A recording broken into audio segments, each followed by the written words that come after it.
Assalamualaikum warahmatullahi wabarakatuh. Alhamdulillahirabbil alamin wal 'aqibatu lil muttaqin wala 'udwana illa 'alal zalimin. Asyhadu an la ilaha illallah al-malikul haqqul mubin wa asyhadu anna Muhammadan 'abduhu wa rasuluhu al-mab'uts rahmatan lil alamin. Amma ba'du. Jamaah sholat subuh Masjid Jami' Al-Awwal rahimakumullah wa yarhamukumullah. Puji dan syukur mari kita panjatkan kehadirat Allah Subhanahu wa taala.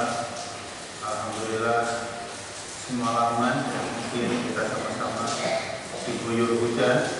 Ya semoga menjadi hujan yang membawa manfaat, membawa berkah, membawa kebaikan untuk kita semua. Amin.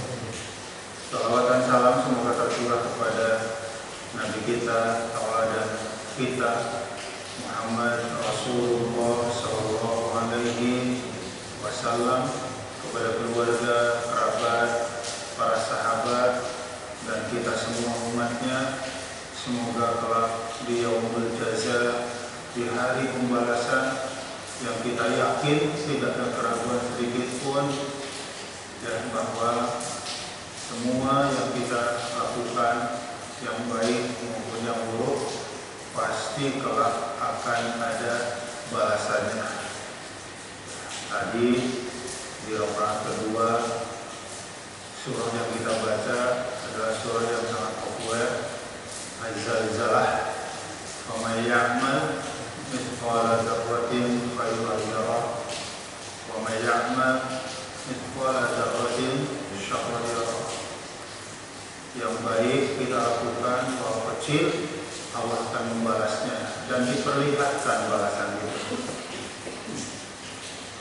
Keburukan walau kecil yang kita lakukan akan diperlihatkan, akan dibalas oleh Allah Subhanahu wa taala.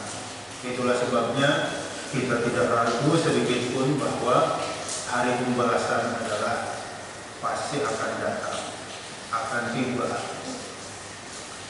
Semoga kelak kalaupun Allah menghisab kita, menghitung-hitung seluruh amal baik dan amal buruk kita, ya semoga Allah menghisab dengan hisaban yasira, hisab yang ringan, hisab yang mudah untuk kita semua.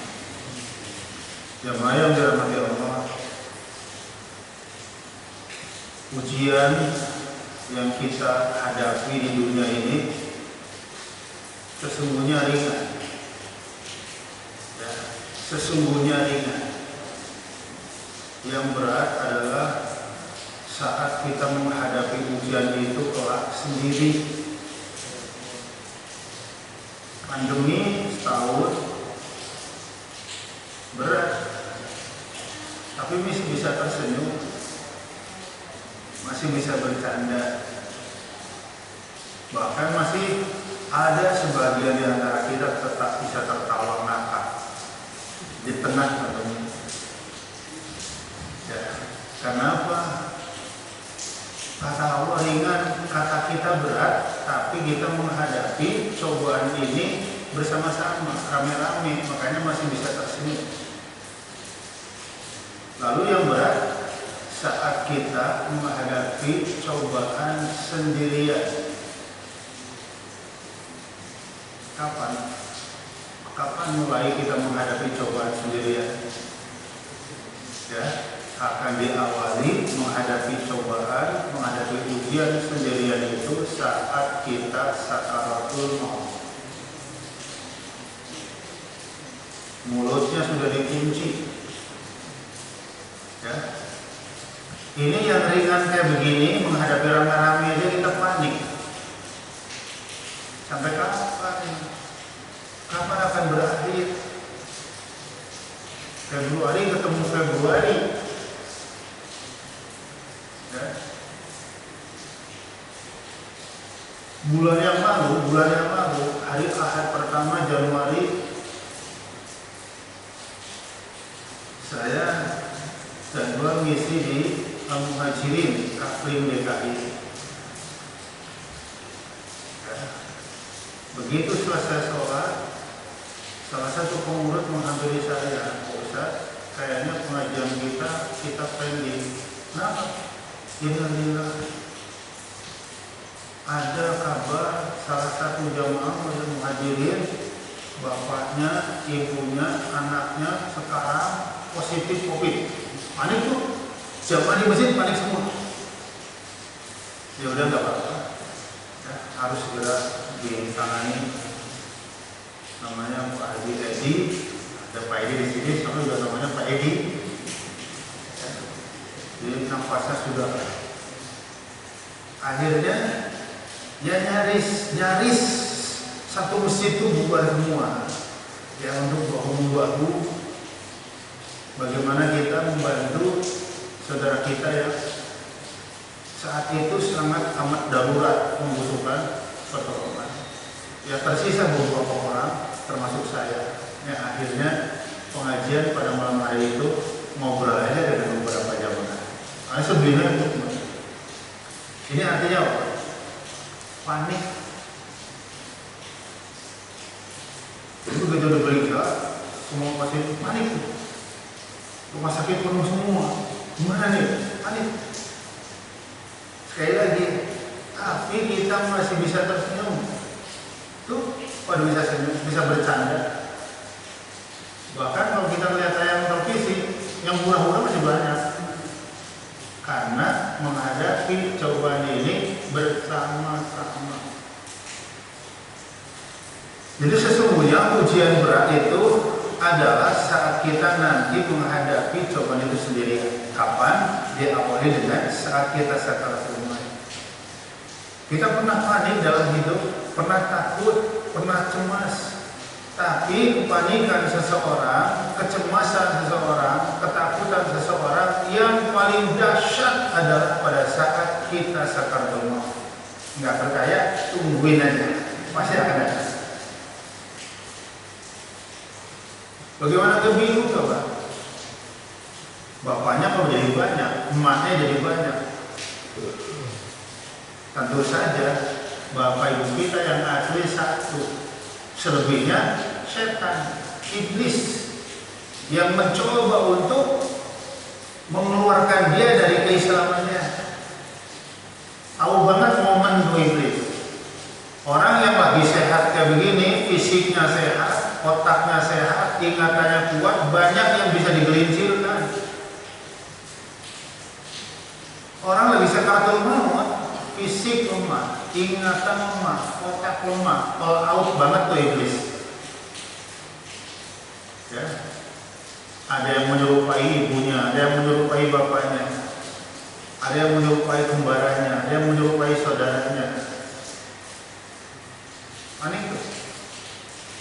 Dan dia menghadapi itu sendirian, nggak bisa sharing.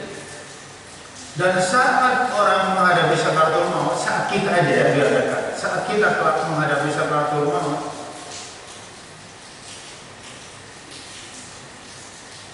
semua balasan amal baik dan amal buruk sudah diperlihatkan. Jamaah yang dirahmati Allah, mari kita lihat surah 50 ayat 20 ya.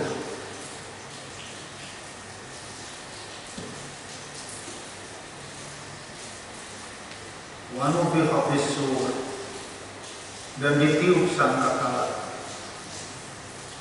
Dzalika yaumul wa'id, itulah hari yang telah dijanjikan, diancamkan.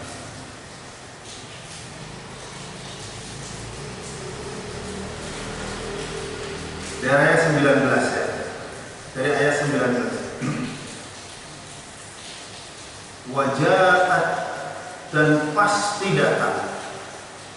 Ini kajian akidah dengan mengkaji ayat-ayat Allah Subhanahu wa taala. Wajahat, pasti datang. Sakratul mauti, sakratul maut bil haqqi, dengan sebenar-benar kita orang beriman nggak ragu lah. Ya, tiap hari kita nyaris tiap hari menyaksikan orang yang meninggal dunia dan pasti diawali dengan sakaratul maut. Dalika yang demikian itu sesuatu kunta kamu Muhammad dan umatmu minhu dari kematian tahid akan selalu menghindar. Ya. Jadi Allah udah tahu kamu dan umatmu akan selalu menghindar dari apa yang disebut mati. Benar? Betul nggak? Orang sakit pergi berobat itu lagi menghindari mati. Katanya sakit, iya. Udah berapa lama? Sebulan. Udah berobat belum? Belum. Ke klinik belum? Belum. Ke rumah sakit belum? Belum. Kenapa? Biar cepat mati. Ada. Ya. Orang yang duitnya banyak, kalau perlu dia lari ke luar negeri. Yang dia yakin di situ ada dokter yang hebat bisa menyembuhkan sakit. Benar? Jadi yang namanya mati itu akan selalu dihindari oleh kita. Tapi sebenarnya kematian semakin menjauh mendekat. Menjauh mendekat. Mendekatlah. Walau kita berusaha lari Pak Haji, mati itu makin tambah hari makin dekat. Kalau kontrak hidup kita 60 tahun, mohon maaf ya, nggak ada yang tahu soalnya, 50 tahun. Ya, hari ini umurnya sudah 59 tahun, 11 bulan, 25 hari. Berapa hari lagi? Mendekat. Jadi nggak ada orang yang bisa lari, yang bisa menghindar, bahkan menjauh aja, menjauh nggak bisa. Lari, menghindar, menjauh saja nggak bisa. Setiap tambah umur satu hari, kematian kita semakin dekat. Mau nggak mau, suka nggak suka, ridho nggak ridho, pasti akan datang. Jadi Allah mengatakan, yaitulah kematian yang kamu dan umatmu Muhammad akan selalu lari menghindar.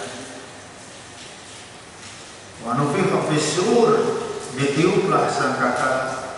Dzalika yaumul wa'id, itulah hari yang telah dijanjikan. Itulah hari yang telah diancamkan. Wajah dan pasti datang. Kullu nafsin, setiap jiwa. Ma'aha, bersama jiwa itu sa'ikun, malaikat yang menggeri, wasyahid, dan malaikat yang akan jadi saksi. Gak bisa berkutik. Kalau kita di dunia ya punya masalah hukum, uangnya banyak,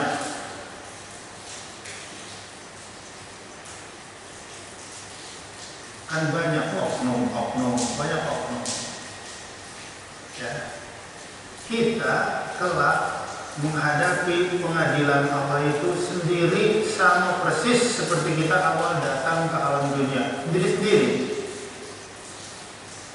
Nah, kita datang ke alam dunia sendiri-sendiri,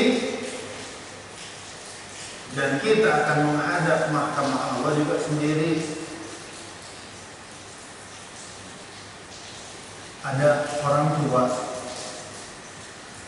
punya anak laki-laki 3, kisah kaya banget, kaya, hartanya masya Allah triliun-triliun dolar kalau pakai istilah sekarang, bukan triliun rupiah, triliun dolar. Anaknya cuma 3, ya. Tapi bapak ini menyadari betapapun kaya, ada satu yang gak bisa dibeli, tua. Sakit apa aja bisa diobati, tapi tua nggak bisa diobati. Jadi biar kaya raya kaya apa ya, makin hari makin tua, makin tua, makin tua. Sunnatullah, Namanya orang makin tua, pasti fisiknya semakin melemah. Benar kan? Benar ya Pak ini? Kita aja yang relatif masih lebih muda, 30, 40 udah berasa melemah. Kita datang ke dunia gak pakai pakaian apa-apa. Nanti kepada Allah juga balik lagi gak pakai apa-apa, gak pakai apa-apa lagi. Telanjang, brojol telanjang. Mati, kewajibannya hidup mau kapan mah? Datang gak bawa apa-apa, pulang juga nanti gak bawa apa-apa. Datang telanjang, balik telanjang. Datang gak bisa jalan, balik gak bisa jalan. Datang gak bisa ngomong, balik gak bisa ngomong. Datang lemah, mati lemah. Nah, Bapak itu menyadari semakin tua dia merasa sunatullah ngomongin mati, ya Bapak lebih dulu lah. Walaupun yang tahu persis hanya Allah. Dikumpulkanlah ketiga anaknya. Ya, saat dikumpulkan apa? Siapa di antara kalian yang nanti kalau Bapak meninggal mau menemenin Bapak 40 hari aja di alam kubur? Ya. Ada nggak ada yang mau? Bapak kepengen kalau Bapak mati nanti salah satu di antara kalian mau nemenin Bapak di kuburan 40 hari. Gak ada yang mau kan? Dibujuk, diiming-iming. Apa dibujuk? Diiming-iming. Siapapun satu di antara kalian yang mau menemani Bapak saat Bapak dikubur nanti, maka kalian berhak mendapat separuh kekayaan Bapak. Yang separuh bagi 3 nanti. Jadi dapat lagi. Jadi diwasiatkan, yang mau nemenin Bapak di alam kubur kalau Bapak meninggal, maka kalian akan mendapat separuh kekayaan Bapak. Tetap aja anaknya nggak mau. Kebayang apa coba? Tak mau lah. Karena nggak mau, rupanya Bapak ini serius. Kepengen kalau mati nanti ada orang, kalau bukan anaknya ya siapa saja yang mau nemenin di alam kubur 40 hari. Akhirnya ada seseorang tukang nyari kayu di hutan, ya, dan dia hidup cuma punya kampak, modal hidupnya kampak buat nebang kayu, nggak punya apa. Terobsesi kepengen jadi orang kaya, akhirnya mencoba memberanikan diri, karena ada sayembara. Siapa yang mau nemenin di dalam kubur Bapak Fulan jika meninggal, dia akan mendapat separuh kekayaannya. Daftarlah dia satu-satunya. Kenapa? Terdorong ingin menjadi dapat separuhnya. Kayak banget lah. Alkisah mati. Namanya orang kaya nggak tahu di setting seperti apa di dalam kuburnya. Yang jelas dia ikut dikubur. Ya. Nggak dijelaskan tuh luasnya seperti apa, penataannya gimana. Yang jelas dia ikut aja. Begitu para pengantar pada pulang, seperti yang kita sering dengar, maka akan datanglah kepadanya 2 orang malaikat Munkar dan Nakir. Ngapain? Ya. Ngapain? Bertanya.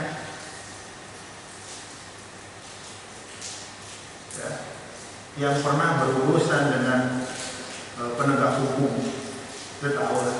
Ada penyelidikan, ada penyidikan. Katanya di sana ada apa tuh? Selidiki, bener enggak? Oh begitu bener, diamankan, dibawa ke kantor polisi. Ya, setelah itu baru apa? Disidik. Ya, Bapak, Ibu kena tilang di jalan. Selamat pagi. Dia nggak melihat, mungkin bapak polisi ini nggak melihat kalau dia itu salah, tapi dapat informasi dari temannya yang sebelah sono bahwa dia tadi misalnya ya, boncengan yang salah satu nggak pakai helm misalnya, nanti atau motor ini nomor plat segini nih tadi nabrak lampu merah. Dibilang ini, halo bro, motor ya boncengan plat nomor sekian tadi nabrak lampu merah. Terus itu pernah begini pagi. Kenapa Pak? Kamu tadi nabrak lampu merah.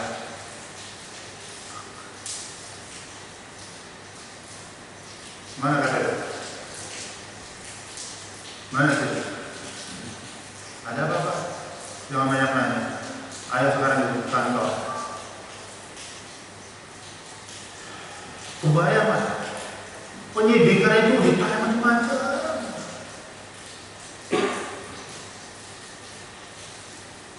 Dan ternyata ketika yang menghantarkan semuanya pada pulang itu mungkar wa nakir, nggak tanya almarhum, yang ditanya yang nemenin. Jelas siapa? Rianto. Ngapain lo dari sini? Ayo jawab. Nemenin. Kok mau nemenin dia? Pengen kaya. Emang kamu dibayar jadi? Berapa? Untuk apa? 40 hari yang diinterogasi, yang nemenin almarhum santai. Alkisah selesai 40 hari. Begitu keluar, kepada semua orang yang dilihat cuma satu teriakannya, yang kepengen kaya, yang kepengen harta, ambil tuh harta saya.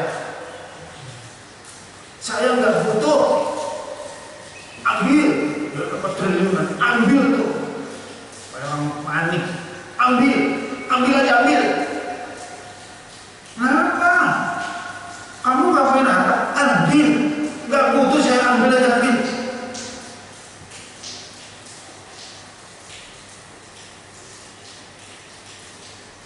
Baik Pak, 40 hari diinterogasi, disidik sedemikian rupa. Kesimpulannya apa? Shock, panik, stres. Hidup, harta kekayaan, cuma punya kampak pertanyaan 40 hari berhenti-berhenti. Itu apa? Kekayaanmu apa? Sampai kamu mau namanya ini punya kampak. Saya udah bosan melarat, udah bosan miskin, makanya saya mau nemenin biar saya kaya. Kalau kaya dah, kamu buat apa? Bingung banget. Ya. Kamu profesinya apa? Ke hutan. Ngapain? Nebang kayu. Hutannya punya siapa? Nggak tahu. Kok berani-beraninya? Pakai apa? Pakai kampak. Dia bilang apa? Hidup cuma punya kampak aja, repot banget. Bagaimana hidup dengan suku dan harta berlimpah?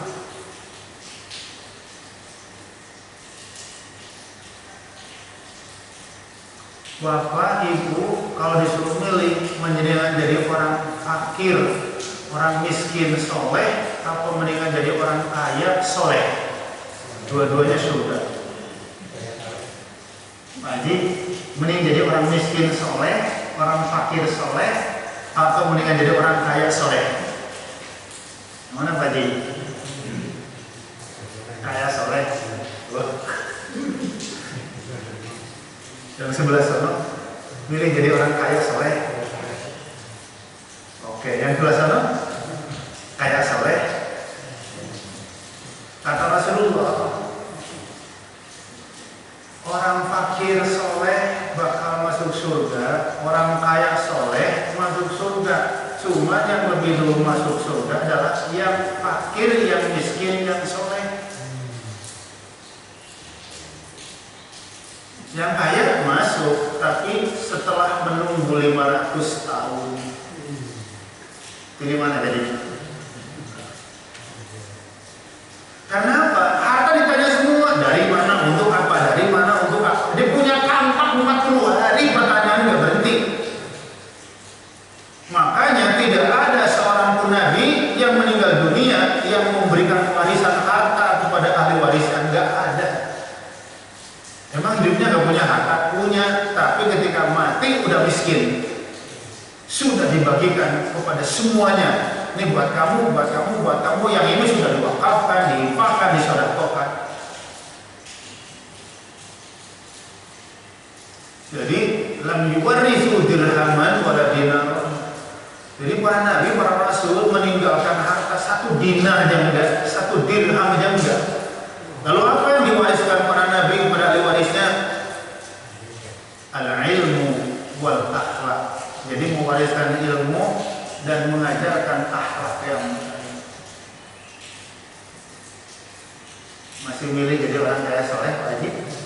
Silakan, ya, Pak Rianto dan yang di luar masih milih jadi orang kaya soleh, silakan, ya. Nanti nunggu 500 tahun.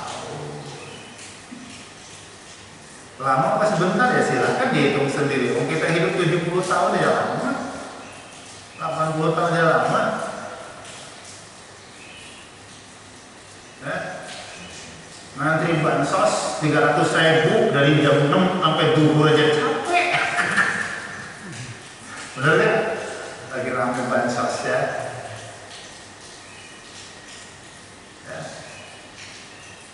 Ada apa? Nungguin bansos 300.000 dari jam 7 sampai duhur, capek nggak? Capek. Kalau 500 tahun gimana? Silakan, yang mau aja silakan.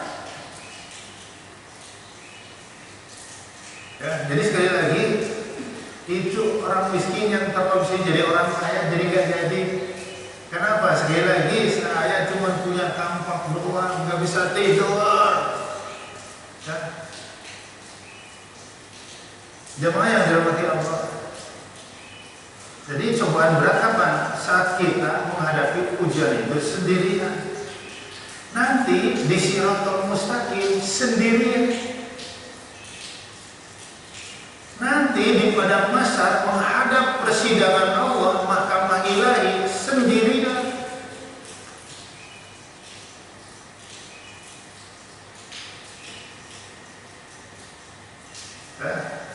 Kecuali orang-orang yang beramal soleh, ya, senang bermalam, senang sholat di masjid, senang baca Al-Quran. Nah, amal-amal soleh itu yang akan menjadi pembela kita di hadapan Allah.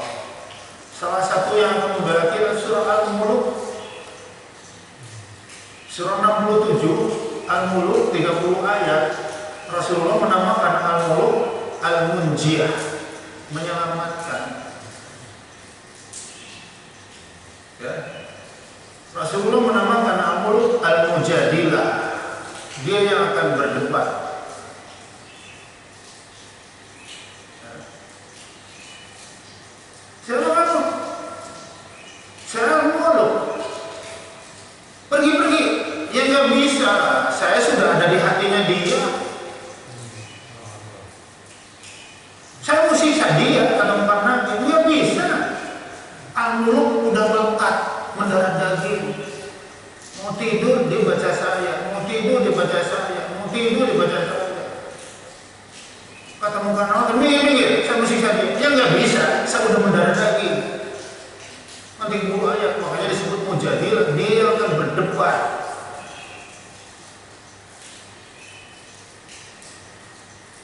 Sampai akhirnya apa? Sono, kalian menghadap Allah. Bilangin, saya ada di sini. Begitu sudah, mau kawan lagi bilang, kamu dipanggil Allah. Datang Allah. Ya Rabbi.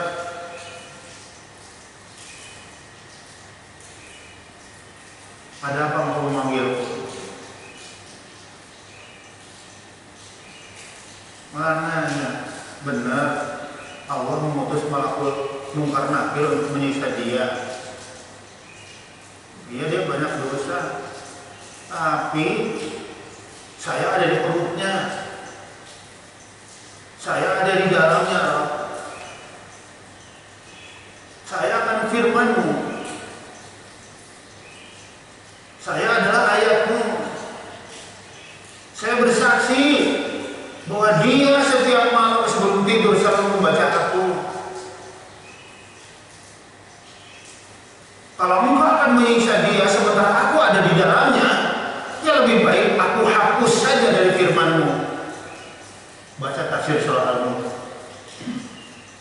Kalau Engkau mau menyiksa dia, hapus dulu aku dari firman-Mu. Mungkin nggak aku menghapus firman-Mu? Percuma dong. Firman-Mu sudah ada di perutnya, tapi mau menyiksanya. Berarti engkau menyiksa firman-Mu sendiri. Pengacara harus kayak begitu, pintar ngomong. Pengacara nggak bisa ngomong ya, kliennya nggak bakal menang. Sampai akhirnya Allah memaafkan dia.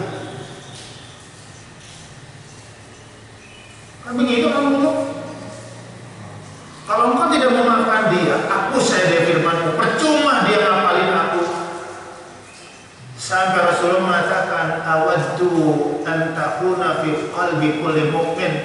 Saya ingin banget al-muluk ada di hati setiap orang beriman. Maksudnya apa? Dihafal. Coba tunjuk tangan yang hafal al-muluk. 30 ayat. Jadi Rasulullah saking gimana ya, al-muluk sampai segitunya gitu di hadapan Allah. Karenanya saya ingin umatku, hai umatku, al-muluk hendaklah ada di hati kalian. Ada di hati artinya apa tuh? Meletok hafal.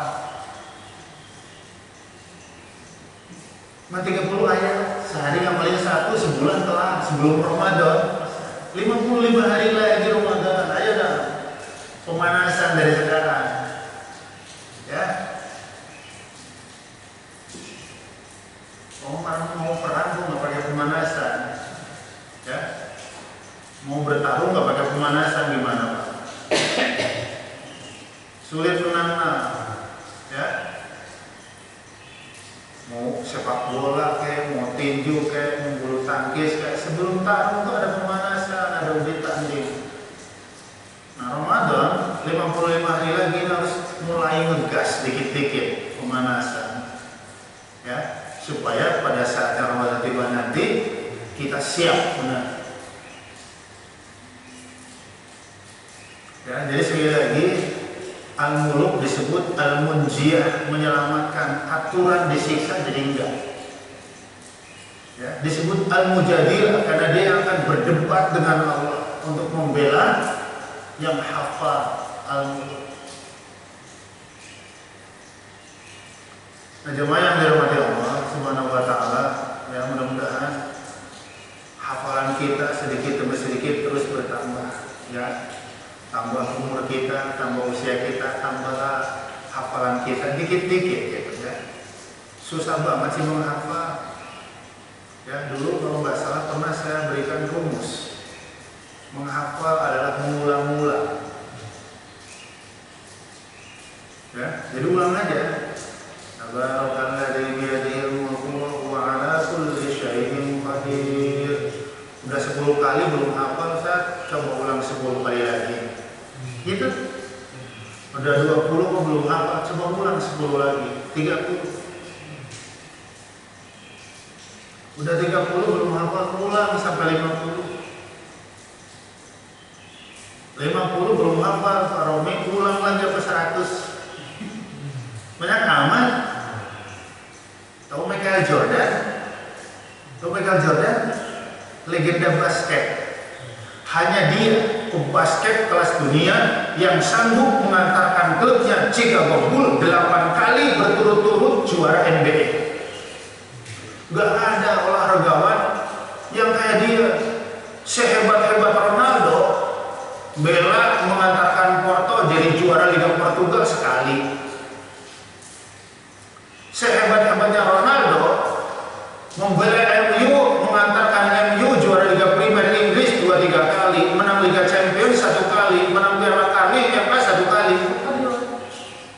Tapi Jordan mampu mengantarkan klubnya NBA 8 kali berturut-turut juara NBA. Masya Allah. Kenapa? Setiap klub yang akan bertarung menghadapi Chicago Bulls dan Jordan diturunkan oleh pelatihnya itu udah drop duluan. Ya, jangankan melawan 6 orang, melawan Jordan yang 6, kita 6-7 melawan Jordan kalah. Kenapa? Dia beda dengan pemain basket lainnya. Ya, dia beda.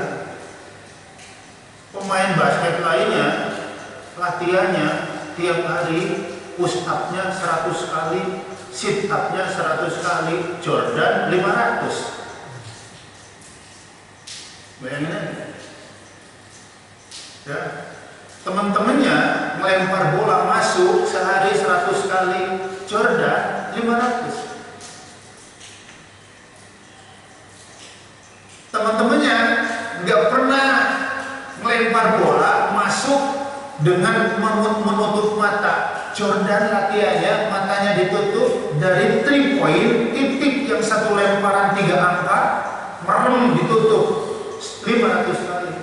Makanya Jordan kalau sudah berdiri di titik ini, 3 point titik putih yang satu lemparan nilainya 3 nggak diganggu, nggak dihalangi, merem aja nyampe.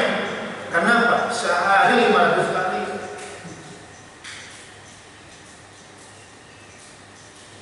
Gunakan rumusan Jordan. Saya baca 1 ayat Al-Muluk udah 50 kali belum hafal, coba baca 100 kali. Udah 100 kali belum hafal, coba 200 kali. Semangatnya Jordan bisa kita adopsi. Jordan aja non-muslim yang orientasinya pasti hanya dunia, segitu giginya untuk meraih cita-cita. Orientasi kita hasanah fid dunya, hasanah bil akhirah. Mestinya kita lebih semangat. Leg pertama Juventus datang ke Portugal, kalah 2-1 kemarin. Ronaldo ngamuk. Kenapa? Gol pertama dari Portugal itu kelalaian pemain belakang. Ya. Yang ngasih bola ke gawang terlalu lemah, akhirnya diserobot oleh pemain lawan. Harus beberapa detik terjadi gol. Marah Ronaldo, coba banget loh jadi pemain bertahan. Ya. Ronaldo marah kenapa? Dia ngasih umpan passing enak banget, tapi Alvaro Morata gagal menceploskan. Kata orang bisa kecewa ngasih umpan sama lo. Mestinya kita nggak kalah. Mestinya kita bisa berdua. Nanti kalau kita tarung di Turin, kita bisa balas dendam. Kata Ronaldo. Kenapa? Ronaldo tipe pekerja keras. Messi hebat, tapi Ronaldo jauh lebih hebat. Sehebat-hebat Messi baru di Barcelona, belum tentu kalau pindah klub akan hebat. Banyak pemain bintang pindah klub redup. Ronaldo di Portugal mengantarkan Porto juara Liga Portugal. Pindah ke MU mengantarkan MU juara Premier berkali-kali, juara FA, juara kali, juara Liga Champions. Pindah ke Real Madrid 3-4 kali Liga Champions, La Liga beberapa kali. Dan hari ini di usia 36 tahun Ronaldo berpetualang ke Liga Italia Juventus dan sudah 2 kali mengantarkan Juventus juara Liga Serie A. Ternyata apa? Ronaldo pekerja keras mirip kayak Jordan. Dia latihannya lebih. Makanya kalau Ronaldo lihat, dia lari tangan kirinya sudah begini, minta dikasih umpan, tidak dikawal 3-4 pemain belakang, dia nendang bola dari jarak jauh dia masuk. Karena apa? Dia latihannya beda sama teman-teman. Jadi nggak ada lagi, mohon maaf nih ya, kan kadang-kadang di usia tertentu, saya udah 40 tahun, udah 50 tahun, susah banget ngapalin. Anas apa, pindah ke apa, Anas lupa. Anas apa, pindah ke alam nasrok yang gua lupa. Karena apa lupa? Kurang ulang-ulang aja, ulang. Ya,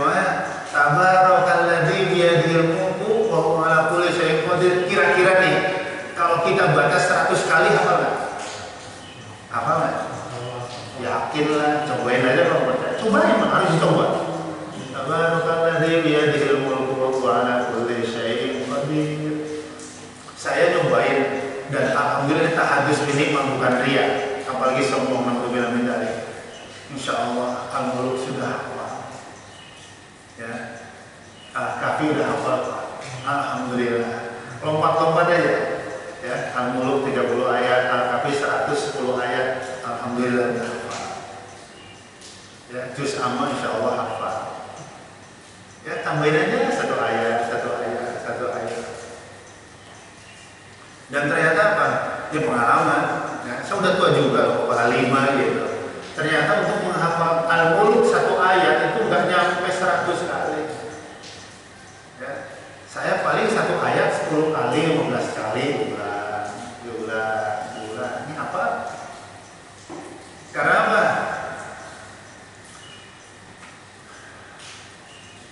Hanya amal kita nanti akan membela kita di hadapan Allah, dan kita akan menghadap Allah sekali lagi sama seperti kita saat lahir, saat datang ke dunia sendiri.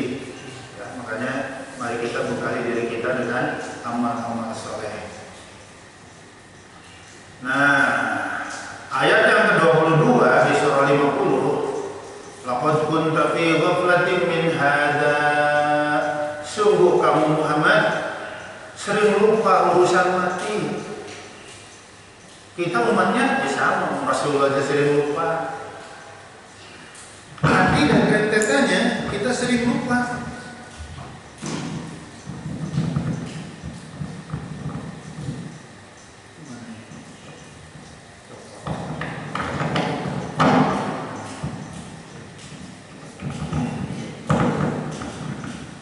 Tes ya. Kenapa coba? Karena balasan amal baik-baik maupun amal buruk belum nampak. Jadi beramal untuk akhirat mah nggak tunai, nggak cash. Ya, itu yang menyebabkan kita sering nggak kepikiran alias lupa. Kalau urusan dunia mah nyaris kita nggak perlu diingat-ingatkan. Ya, tausiah kayak begini penting karena ngomongin akhirat. Emang akhirat harus sering diingat-ingatkan. Kalau enggak ya lupa. Ya, anak-anak kita disuruh bangun, ya tinggal pergi tidur lagi.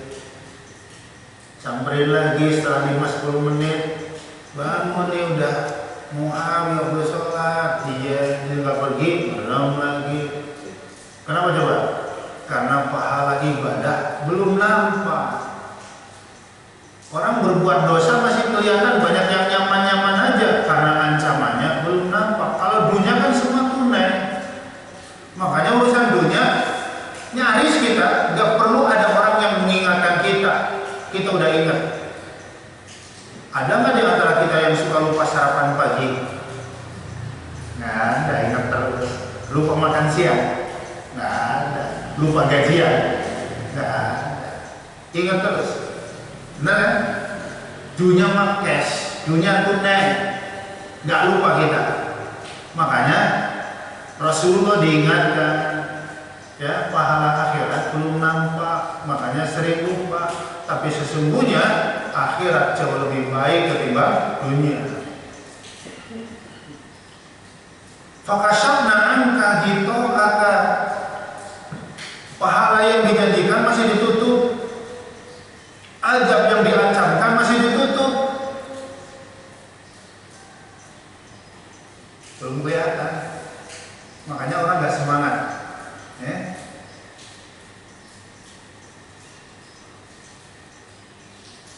Mohon maaf ya, ini perbandingan aja, buat perbandingan. Ngantri bansos 300.000, semangat banget.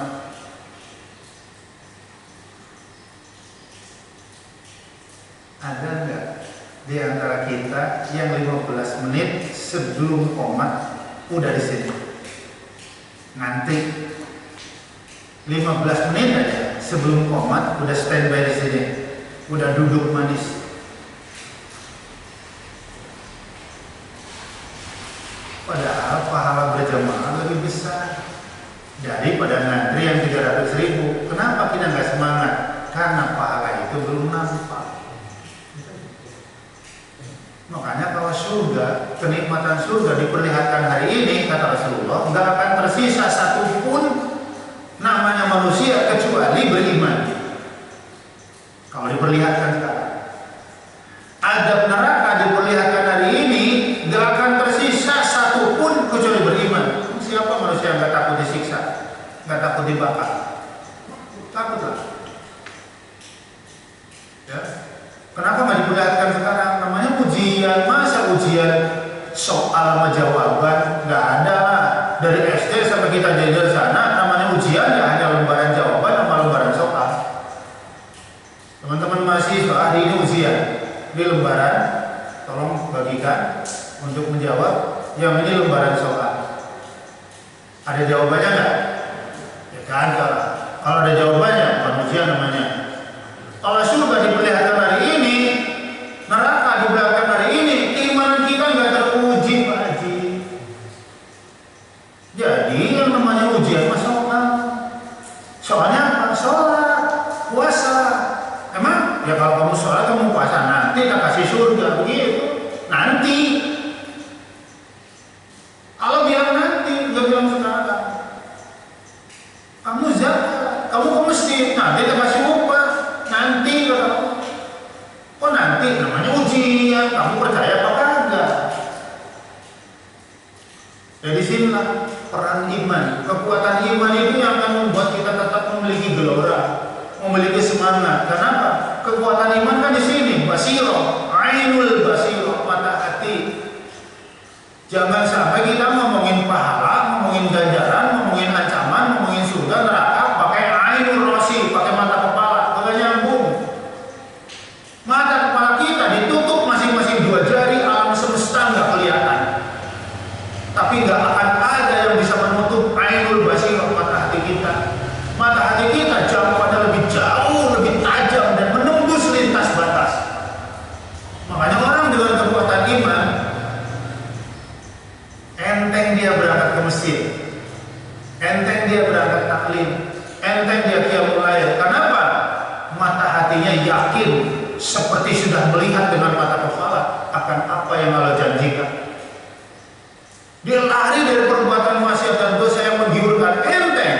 Kenapa? Mata hatinya menembus bahwa adab Allah begitu penting. Makanya kajian akidah jadi penting. Untuk apa? Untuk menajamkan ainul basirah, untuk menajamkan mata hati, ya, supaya kita tidak pernah ragu sedikit pun akan segala apa yang dijanjikan, ganjaran, pahala, surga, ya, agar kita tidak pernah ragu sedikit pun akan segala apa yang diancamkan berupa adab api neraka yang begitu pedih. Yang namanya ditutup kan ada saatnya dibuka. Kapan ya dibuka? Fakashafna anka ghita'aka fabasaruka al-yawma hadid. Nanti akan dibuka tutupnya, sehingga pahala sholatmu kamu melihat, pahala puasamu kamu melihat. Kalau kamu berbuat dosa ditutup juga, tutupnya dibuka juga, ya, sehingga kamu melihat. Kapan? Basarukal yauma hadid. Pandangan matamu saat kamu sedang sakaratul maut ditajamkan oleh Allah Subhanahu wa taala. Saking tajamnya pahala sholat, pahala puasa, pahala berjamaah nanti pas sakaratul maut kelihatan. Yang banyak berbuat maksiat dan dosa pas sakaratul maut nanti nampak. Ini aja. Ya, yang ragu-ragu ya tunggulah sampai sakaratul maut tiba. Betul tidak? Makanya sahabat Nabi ayat ini turun asbabun nuzulnya sahabat Sya'ban radhiyallahu anhu. Sya'ban namanya. Ya, karena pada saat sakaratul maut mulutnya bukan mengucap la ilaha illallah Muhammad Rasulullah, yang menjadi salah satu tanda orang meninggal husnul khatimah. Kalimat terakhir la ilaha illallah Muhammad Rasulullah. Sya'ban radhiyallahu anhu ketika mau meninggal, kalimatnya bukan la ilaha illallah Muhammad Rasulullah. Lau kana ba'idan, lau kana jami'an, lau kana jadidan. Apa tuh? Seandainya jauh, seandainya semuanya, seandainya baru. Istrinya panik lah, ya, lalu bertanya kepada Rasul, ya Rasul, saya jadi cemas. Kenapa ibu? Suamiku ketika sakaratul maut bukan la ilaha illallah Muhammad Rasulullah, tapi melantur ya Rasul. Padahal bapak itu orang baik banget, gak pernah punya masalah sama siapa-siapa, kepada Allah baik, kepada keluarga baik, tetangga baik, teman-teman baik. Kenapa matinya gak la ilaha illallah? Tenang bu, gak apa-apa. Kenapa Rasulullah SAW langsung bilang tenang? Karena Rasulullah tahu banget Sya'ban itu gak pernah absen sholat berjamaah, gak pernah absen. Padahal Sya'ban untuk ke masjid itu harus berjalan lebih dari 1 jam. Ingat, ada gak yang 1 jam ke awal? Varianto kayaknya 1 jam. Mau sholat berjamaah berjalan 1 jam, di atas 1 jam. Berjalan kan 15 menit 1 kilo, 15 menit 1 kilo, 1 jam 4 kilo. Sya'ban itu lebih dari 1 jam. Karena ketika kabar meninggalnya Sya'ban, Rasulullah jam segini nih, tadi habis salam sholat subuh berangkat, sampai ke rumahnya Sya'ban pas waktu duha. Jadi sekitar 1,5 jam perjalanan, 6 kilo. Rumahnya Sya'ban ke masjid 6 kilo, tapi selalu hadir berjamaah. Ya, jadi Sya'ban gak apa-apa ibu, insya Allah baik, husnul khatimah, walaupun kalimat penutupnya bukan la ilaha illallah Muhammad Rasulullah. Lalu kenapa kata istrinya, kok bapak bilang seandainya jauh, laukana ba'idan?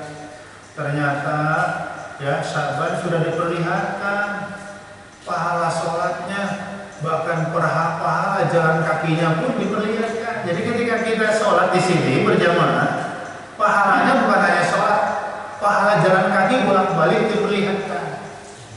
Ya Sya'ban sampai takjub, ya Allah, saya cuma berjalan 4 kilo aja begini, coba kalau rumah saya lebih jauh lagi, kan pahala jalan saya lebih gede lagi. Masya Allah. Ya, jadi rumah yang paling jauh dari masjid harus jadi motivasi. Kenapa? Jalan kakinya juga diberi pahala. Kenapa dia bilang seandainya semuanya? Ya, lagi makan roti ada pengemis lewat sambil mengerang kesakitan, dipotong rotinya jadi 2, disedekahkan setengahnya. Saat sakaratul maut pahala setengah roti yang disedekahkan diperlihatkan begitu luar biasa. Kata sahabat, nyesel saya kenapa dulu nggak saya kasihin semuanya. Pernah sedekah baju bekas, begitu sakaratul maut diperlihatkan pahala, ya Allah, cuman baju bekas kayak begini, coba dulu saya sedekahnya baju yang baru. Artinya apa tuh? Pahala amal soleh udah dibuka. Kalau perbuatan dosa sudah dibuka. Kapan? Nggak nunggu di alam kubur. Saat sakaratul maut saja, semua amal baik kita, semua keburukan kita, balasannya diperlihatkan saat kita sakaratul maut. Nah jemaah yang dirahmati Allah, mudah-mudahan ya kajian akidah ini terus memompa kita, menggelorakan kita, memberikan semangat kita untuk terus beramal, menambah kebaikan. Semoga kelak kita ditutup mata oleh Allah dalam keadaan husnul khatimah. Mari kita akhiri kaji kita pagi ini dengan mengucap hamdalah. Alhamdulillahirabbil alamin. Doa penutup majelis. Subhanallahumma wa bihamdik, asyhadu an la ilaha illa anta, astaghfiruka wa atubu ilaik. Assalamualaikum warahmatullahi wabarakatuh.